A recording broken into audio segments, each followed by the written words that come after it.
Assalamualaikum warahmatullahi wabarakatuh.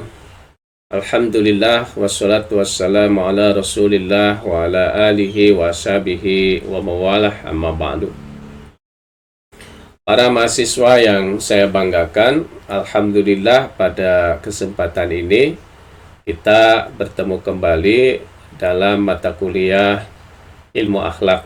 Mudah-mudahan semuanya dalam keadaan sehat dan senantiasa berada dalam lindungan Allah Subhanahu wa taala. Pada kesempatan ini kita akan membahas tahapan-tahapan di dalam bertasawuf atau beragama Islam. Nah, pada pertemuan sebelumnya kita sudah berusaha memahami apa itu tasawuf atau bertasawuf. Kemudian kita juga memahami bahwa sebetulnya bertasawuf itu adalah beragama Islam. Nah, bertasawuf atau beragama Islam sebagai proses tentu memiliki tahapan-tahapan yang harus dilakukan. Nah, apa saja tahapannya? Tahapan di dalam bertasawuf atau beragama Islam ini ada dua jenis. Yang pertama ada makomat, kemudian yang kedua itu ada ahwal, atau juga bisa juga diungkapkan dengan bentuk mufradnya makom atau hal. Nah, apa saja atau apa makomat itu Nah, pertama apa makomat itu? Makomat itu adalah tahapan-tahapan di dalam bertasawuf yang diupayakan atau diusahakan.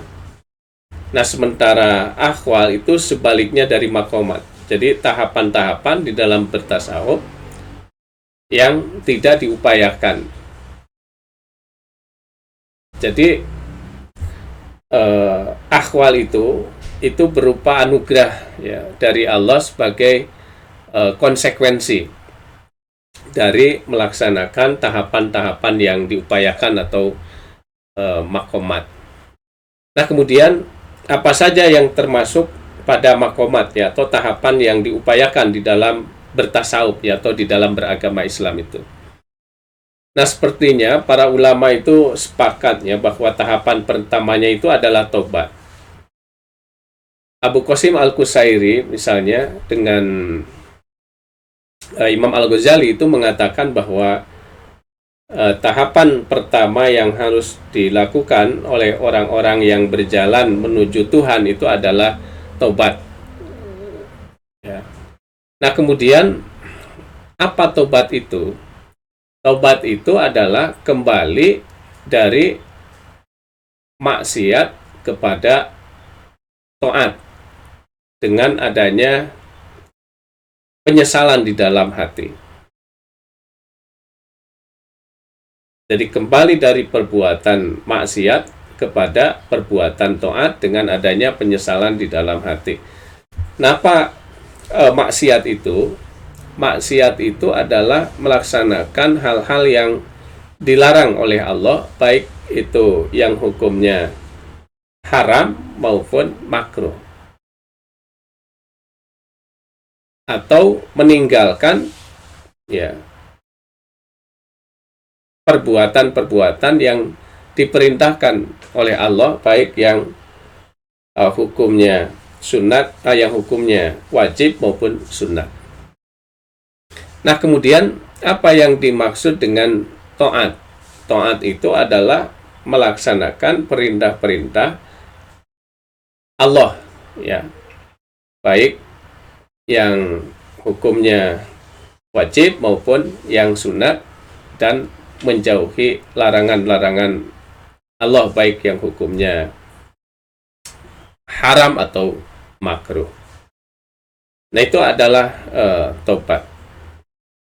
Nah, untuk mengetahui hal-hal atau mengetahui bahwa sesuatu itu haram atau makruh, wajib atau sunat atau apakah itu perbuatan maksiat atau perbuatan taat. Nah, itu kita ketahui melalui belajar ya. Artinya dengan ilmu. Nah, maka As-Susi itu mengatakan bahwa taubat itu adalah kembali dari hal-hal yang dicela oleh ilmu kepada hal-hal yang dipuji oleh ilmu. Dan Imam Al-Ghazali juga menyebutkan bahwa di dalam taubat itu ada 3 unsur. Yang pertama itu adalah ilmu, yang kedua itu adalah keadaan jiwa, yang ketiga itu adalah amal. Apa itu ilmu? Nah, ilmu itu adalah pengetahuan terhadap perbuatan maksiat itu. Jadi bahwa sesuatu itu merupakan perbuatan maksiat, ya, dan kalau kita melaksanakan perbuatan maksiat itu tentu akan mendapatkan siksaan dari Allah, atau bahkan kita memiliki pengetahuan dengan melaksanakan maksiat itu akan ada akibat negatif yang ditimbulkan. Nah, kemudian apa keadaan jiwa itu? Ya, keadaan jiwa itu adalah kesengsaraan begitu ya, atau kegelisahan yang ditimbulkan oleh perbuatan maksiat yang dilakukan. Nah, sehingga kemudian ya, pengetahuan tentang perbuatan maksiat tadi, ya, keadaan di dalam hati yang ada di dalam hati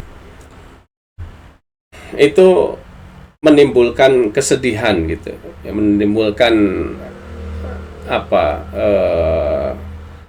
nadamah ya, kesedihan begitu. Nah, maka kesedihan itu kemudian mendorong untuk melakukan, untuk amal, untuk melakukan tindakan, yaitu berusaha ya meninggalkan perbuatan maksiat itu dan kembali kepada taat, atau berusaha melaksanakan perbuatan taat dan bertekad untuk tidak mengulangi perbuatan maksiat itu. Nah, itu adalah taubat. Jadi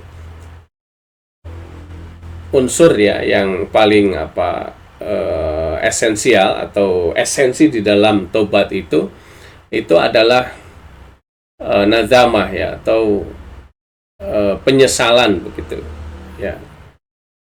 Karena itu kan Rasul mengatakan bahwa an-nadamah taubat ya. Jadi penyesalan itu adalah taubat ya. Nah, itu menunjukkan bahwa penyesalan itu adalah esensi di dalam taubat. Karena kalau kita kembali dari maksiat kepada taat tetapi tidak ada penyesalan di situ, maka akan dengan mudah ya kembali lagi melaksanakan perbuatan maksiat. Nah, kemudian tahapan yang kedua itu adalah takwa. Dan sebetulnya taubat dengan takwa ini ya berkesinambungan, bahkan bersatu. Karena yang disebut dengan takwa itu sebagaimana kita ketahui adalah imtithalu awamirillah wajtinabu nawahi. Jadi melaksanakan perintah-perintah Allah dan menjauhi larangan-larangan Allah. Nah, itu tadi kan taubat itu. Jadi taubat itu kembali dari maksiat kepada taat kan tadi. Dan taat itu adalah melaksanakan perintah-perintah Allah, menjauhi larangan-larangan Allah, dan itulah takwa. Jadi tidak taubat kalau tidak takwa ya, dan tidak takwa kalau tidak taubat gitu. Jadi kalau bertobat mesti takwa. Nah, di dalam takwa itu perbuatannya ya, atau perintah-perintah Allah yang dilakukannya itu ada yang wajib ya, atau faraid, kemudian ada yang sunnah ya, atau nawafil. Jadi itu harus kita laksanakan ya, perintah-perintah Allah yang fardu ya, kemudian perintah-perintah yang sunat ya di dalam takwa itu. Nah, kemudian selanjutnya itu adalah zikir ya. Nah, ini juga berkesinambungan karena di dalam takwa itu, di dalam melaksanakan perintah Allah ya, itu harus ada zikir. Ya, oleh karena itu Imam Al-Ghazali itu menyebut bahwa takwa itu adalah pintu gerbangnya zikir. Ya, karena memang zikir itu tempatnya di dalam takwa. Ya. Atau tadi di dalam takwa itu harus ada zikir gitu. Ya, zikir tempatnya di dalam takwa. Maka zikir atau takwa itu adalah pintu gerbangnya zikir. Jadi kalau kita melaksanakan sholat misalnya, nah itu bukan hanya gerakan-gerakan atau bukan hanya sekedar melaksanakan sholat, ya, melakukan apa gerakan-gerakan dan bacaan-bacaan di dalam sholat. Nah, tetapi harus ada upaya mengaitkan begitu, ya, mengaitkan hati kita kepada Allah begitu. Ya, tentu dengan bacaan-bacaan di dalam sholat itu, ya, itu yang merupakan bacaan-bacaan zikir ya. Di situ ada apa tasbih, kemudian ada tahmid, takbir, tahlil, ya, hauqalah dan sebagainya. Itu harus apa diorientasikan ya pada zikir di dalam hati begitu ya. Jadi zikir itu kan ada dalam arti apa menyebut ya, ada zikir dalam arti mengingat. Nah, kalau zikir di dalam maqamat ini sebetulnya zikir membaca bacaan-bacaan zikir ya, atau berusaha mengaitkan hati kepada Allah dengan membaca ya atau mengucapkan bacaan-bacaan zikir tadi itu ya. Nah, tapi di situ itu harus ada orientasi ya, bagaimana zikir yang merupakan bacaan-bacaan itu menjadi terkait begitu ya, adanya keterkaitan hati kita kepada Allah, atau yang dalam istilah itu disebut dengan zikir di dalam hati atau zikir khofi ya. Khofi itu tersembunyi ya, artinya karena memang zikir itu sudah di dalam hati. Kalau yang tadi itu adalah zikir lisan ya, baik itu diucapkan keras yang disebut dengan zikir jahar, ataupun diucapkannya pelan yang disebut zikir sir ya. Nah, dari situ harus diorientasi, harus ada kefokusan bagaimana menjadi zikir di dalam hati atau zikir khofi itu. Makanya kata Imam Al-Ghazali itu, jadikanlah hatimu sebagai kiblat ya, bagi lisanmu di dalam berzikir gitu. Jadi artinya bukan hanya sekedar mengucapkan, tapi harus ada kefokusan, harus ada orientasi bagaimana zikir dalam arti menyebut ya, bacaan-bacaan zikir itu menjadi zikir di dalam hati, menjadi apa keterkaitan hati kita kepada Allah, atau dalam arti mengingat. Nah, ini kalau diilustrasikan itu sebagaimana kita membaca Al-Quran saja itu ya. Jadi kita bukan hanya apa sebatas membacanya, tapi harus ada orientasi bagaimana bacaan-bacaan itu dapat diingat begitu, sehingga nanti kalau sudah diingat itu tanpa melihat bacaannya di dalam Al-Quran pun itu akan bisa mengungkapkan ayat yang di dalam Al-Quran, bahkan di situ terbayang ya barisnya, kemudian halamannya. Nah, seperti itu. Jadi zikir ini juga nanti dengan dawam ya, dengan terus menerus itu akan berubah ya, atau berpindah menjadi zikir khofi ya, zikir di dalam hati gitu. Nah, dan perpindahan daripada zikir ya lisan kepada zikir hati, itulah sebetulnya yang disebut dengan kasab ya. Nah, itu kasab itu sudah masuk pada tahapan hal ya atau akhwal, jadi tahapan yang tidak diupayakan, jadi berupa anugerah dari Allah sebagai konsekuensi dari melaksanakan tahapan-tahapan yang diupayakan tadi itu. Jadi dari zikir lisan itu berpindah kepada zikir hati, itulah kasab gitu. Kasab itu artinya terbuka hijab yang menghalangi makhluk dengan kholiknya. Jadi kan sebetulnya Allah dengan makhluknya, Allah dengan manusia itu kan dekat. Sebagaimana di dalam firman-Nya itu Allah berfirman, wa nahnu aqrabu ilaihi min hablil warid ya.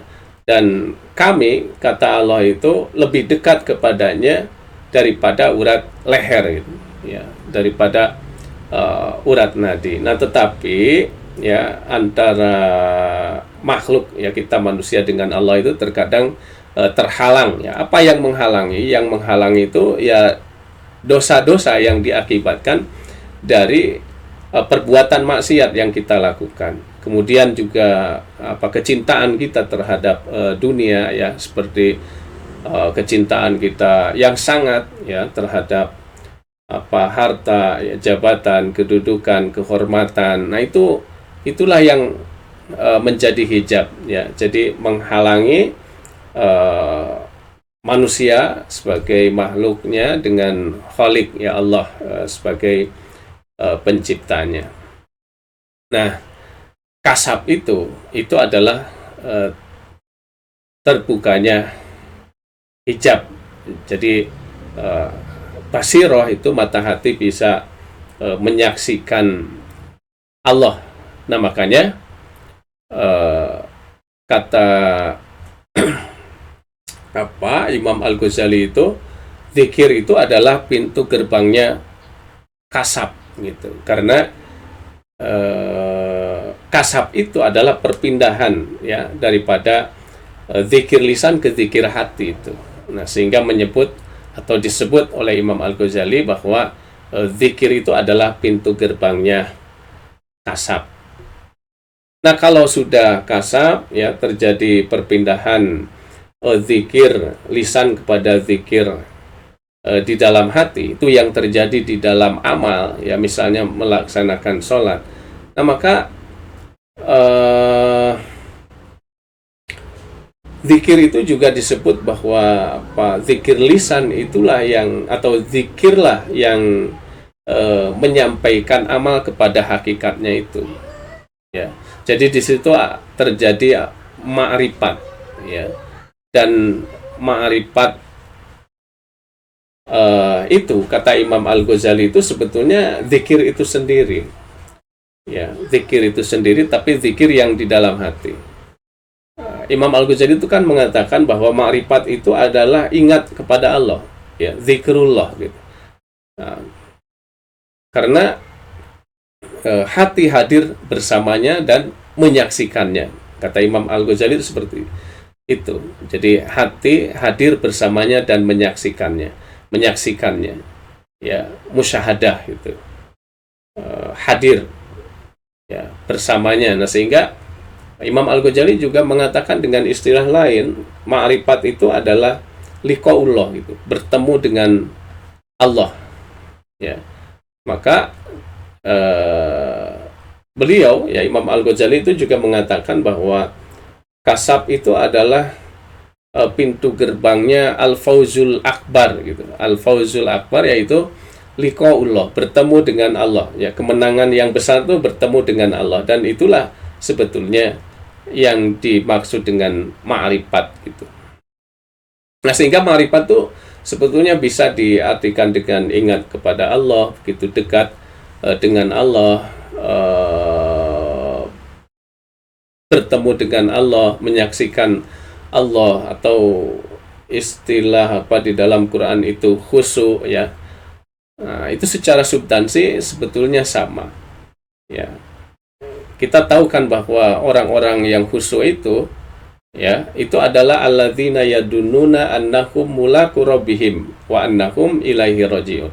Itu orang-orang yang meyakini bahwa dia itu bertemu dengan Tuhannya dan bahwa dia itu kembali, ya, bahwa mereka itu kembali kepadanya. Nah, itu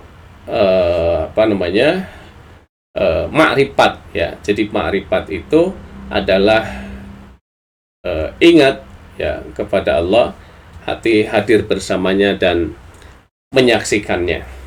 Nah, ini kasab, ya, makrifat. Nah, ini adalah ahwal, ya, atau tahapan yang tidak diupayakan. Nah, kemudian setelah, ya, makrifat, ya, dalam arti kita ingat, kemudian kita dekat, kita bertemu, kita menyaksikan, ya, musyahadah gitu, atau juga melihat begitu, ya, seperti yang kita tahu ketika Ali bin Abi Thalib itu ditanya, ya, apakah engkau itu beribadah kepada Tuhan, ya, kepada Allah yang engkau lihat atau yang tidak engkau lihat? Jawabannya itu, saya ini beribadah kepada Allah, ya, kepada Tuhan yang saya lihat, tapi dilihat bukan mata kepala, tapi dengan basiroh, ya, dengan mata hati. Nah, kalau sudah seperti itu, maka, ya, akan lahirlah mahabbah gitu, kecintaan kepada Allah. Karena, ya, kita ingat, kemudian kita dekat, kita bertemu, kita melihat. Nah, sehingga keistimewaan yang ada pada Allah yang laisa kamitslihi syai'un, tidak ada taranya, itu menjadikan kita cinta, ya, kepada Allah gitu, ya, terutama jamalatuhu itu disaksikan keindahannya Allah, ya. Nah, itu maka lahirlah mahabbah gitu, kecintaan. Dan kalau kita cinta kepada Allah, itu artinya kita dicintai oleh Allah. Nah, mahabbah itu adalah tahapan yang terakhir, ya, di dalam bertasawuf atau di dalam beragama Islam, ya, menurut Imam Al-Ghazali itu. Jadi semua makom, ya, semua makomat, ya, atau akhwal itu berorientasi kepada mahabbah, dan mahabbah itu adalah puncaknya. Mahabbah itu puncaknya. Jadi tidak ada tahapan-tahapan lain, ya, kecuali hanya merupakan konsekuensi atau hasil, ya, atau akibat daripada mahabbah itu. Ya, misalnya ada ridho gitu, kerelaan. Nah, itu karena mahabbah. Jadi karena cinta itu maka ada kerelaan. Jadi apapun yang ditetapkan Allah kepada kita, itu kita menerimanya. Itulah ridho, ya. Nah, kemudian juga seperti al-uns, ya, keintiman. Jadi kita ini merasa dekat gitu karena mahabbah itu, ya. Karena ada mahabbah maka merasa dekat. Ya, seperti orang yang mencintai seseorang saja, ya, meskipun jaraknya jauh, dia merasa dekat, al-uns gitu. Jadi ada keintiman, merasakan kedekatan. Kemudian juga misalnya ada sauq, ya, kerinduan, ya, ingin selalu bertemu gitu, ingin selalu dekat gitu. Nah, itu akibat daripada mahabbah. Atau kemudian juga takwa, ya. Ya, takwa ada yang merupakan akibat daripada mahabbah. Nah, kalau takwa tadi di dalam makom atau di dalam makomat, itu takwa yang diupayakan gitu. Nah, tapi juga ada takwa yang merupakan akibat dari mahabbah itu. Tentu takwa yang seperti itu akan penuh dengan keridoan begitu, ya, kerelaan, keikhlasan begitu, ya. Sehingga melakukan perintah-perintah itu tidak terasa berat gitu, tapi akan terasa ringan karena didasarkan pada kecintaan. Jadi di situ ada keikhlasan yang yang luar biasa, dan sebetulnya itulah ketakwaan yang diharapkan itu kan semaksimal mungkin gitu ya, haqqa tuqatih gitu, takwa yang sebenar-benarnya. Jadi takwa itu harus terus meningkat begitu, tidak tetap gitu, tetapi tafawut ya, bertingkat-tingkat ya, bahkan kita harus mencapai semaksimal mungkin itu. Ya oleh karena itu kan misalnya seperti di dalam Al-Qur'an itu kan dikatakan ya ayyuhalladzina amanu taqullah. Nah, itu di situ wahai orang-orang yang beriman bertakwalah. Wal tangdur nafsum ma qaddamat seligot wattaqullah. Nah, di situ dan bertakwalah. Jadi ada 2 kali dalam satu ayat tuh disebutkan bertakwalah kepada Allah. Itu menunjukkan kualitas takwa yang berbeda gitu. Nah, itulah mungkin secara singkat begitu ya, tahapan-tahapan yang harus atau yang ada pada bertasawuf ya, atau beragama Islam. Tapi ada tahapan-tahapan yang diupayakan atau diusahakan ya, itu yang disebut dengan makom atau makomat. Nah, kemudian ada tahapan yang tidak diupayakan tetapi merupakan anugerah dari Allah sebagai konsekuensi ya dari melaksanakan perbuatan-perbuatan yang diupayakan itu, atau tahapan-tahapan yang diupayakan ya, atau makomat itu. Nah, yang menjadi fokus kita itu tentu tahapan-tahapan yang diupayakan atau diusahakan atau makomat gitu. Jadi itulah yang menjadi fokus kita. Kita harus bertobat ya, kita takwa, kemudian zikir. Jadi zikir dalam arti berupaya mengaitkan ya hati kita kepada Allah. Nah, adapun kasab itu ya perpindahan zikir lisan kepada zikir hati, atau adanya keterpautan kita, hati kita kepada Allah, kemudian ma'rifat gitu, kemudian mahabbah, itu adalah anugerah dari Allah. Maka itu adalah hak prerogatif Allah begitu. Itu tidak harus menjadi fokus kita gitu ya, tidak harus menjadi fokus kita. Jadi fokus kita di dalam bertasawuf atau beragama Islam itu ya melakukan tahapan-tahapan yang diupayakan, yaitu tobat, kemudian takwa dan zikir. Nah, itulah pembahasan kita pada kesempatan ini. Mudah-mudahan bisa dipahami dan bisa diimplementasikan ya, atau diterapkan di dalam kehidupan kita sehari-hari sebagai orang Muslim ya, orang yang beragama Islam, yang berusaha terus berjalan mendekatkan diri kepada Allah Subhanahu wa taala. Itu saja, mudah-mudahan bisa dipahami, dan mohon maaf kalau ada kesalahan.